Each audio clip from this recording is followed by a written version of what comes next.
आणि शेतकरी नाराज आहेत.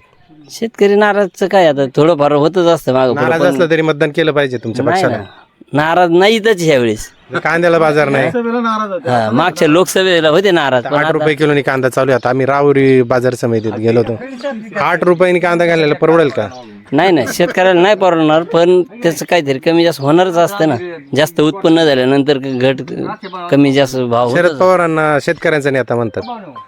मग शेतकऱ्यांचा नेता म्हणून त्यांच्या उमेदवाराला लोक शेतकरी जुक्तमाप देतील का? शरद पवार शेतकऱ्याचा नेता नुसतं नावापुरतं शेतकऱ्याचा नेता म्हणून जाणार बघितलं जातं.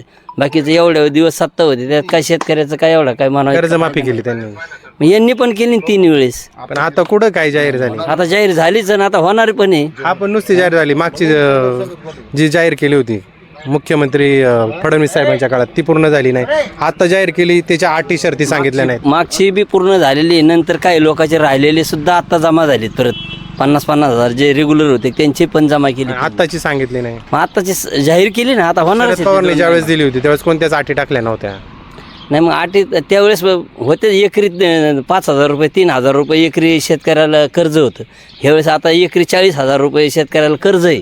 त्यावेळेस किती कमी याच्यात होतं म्हणून त्यावेळेस झालं असेल.